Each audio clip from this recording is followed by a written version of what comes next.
নিকাব নিষিদ্ধ করল এক মুসলিম দেশ। মধ্য এশিয়ার মুসলিম প্রধান দেশ কিরগিজস্তানে নিকাব পরা নিষিদ্ধ করা হয়েছে। কিরগিজস্তানের জাতীয় সংসদে গৃহীত নতুন আইন অনুযায়ী জনসমাগম স্থলে নিকাব পরলে প্রায় $230 জরিমানা করা হবে। শনিবার থেকে এ নিষেধাজ্ঞা কার্যকর হয়েছে।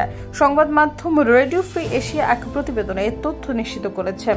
দেশটির আইন প্রণেতারা জানিয়েছেন, নিরাপত্তার স্বার্থে এ সিদ্ধান্ত নেওয়া হয়েছে। তাদের মতে, নিকাব পরার ফলে মুখমণ্ডল সম্পূর্ণভাবে ঢাকা থাকে, যা জনসমাগম স্থলে ব্যক্তিকে শনাক্ত করা কঠিন করে তোলে। এ কারণে দেশটির সরকার চায় জনসম্মুখে প্রত্যেকের চেহারা দেখা যাক এবং সহজে চিহ্নিত করা সম্ভব হোক। দেশটির সংসদ স্পিকার নুরলানবেগ সাকিয়েভ বলেছেন, এই আইন কিরগিজ সমাজের নিরাপত্তা নিশ্চিত করবে এবং ধর্মীয় উগ্রবাদের প্রতিরোধে সহায়তা করবে। তবে নিষেধাজ্ঞা শুধু নিকাবের জন্য প্রযোজ্য।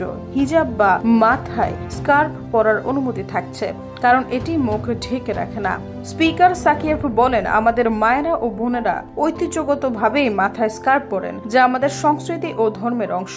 তাই হিজাবের উপর কোনো নিষেধাজ্ঞা নেই। এই নিষেধাজ্ঞার বিরুদ্ধে দেশটির বিভিন্ন মহল থেকে সমালোচনা উঠেছে। বিরোধীদের মতে সিদ্ধান্ত নারীদের পোশাক নির্বাচনের স্বাধীনতাকে খর্ব করেছে এবং ধর্মীয় বিশ্বাসের উপর সরকারের অযাচিত হস্তক্ষেপ। একজন নারী অধিকার কর্মী বলেন, একটি গণতান্ত্রিক দেশে নারীদের নিজস্ব ইচ্ছা অনুযায়ী পোশাক পরার অধিকার থাকা উচিত। এই নিষেধাজ্ঞা সেই স্বাধীনতার উপর আঘাত হেনেছে।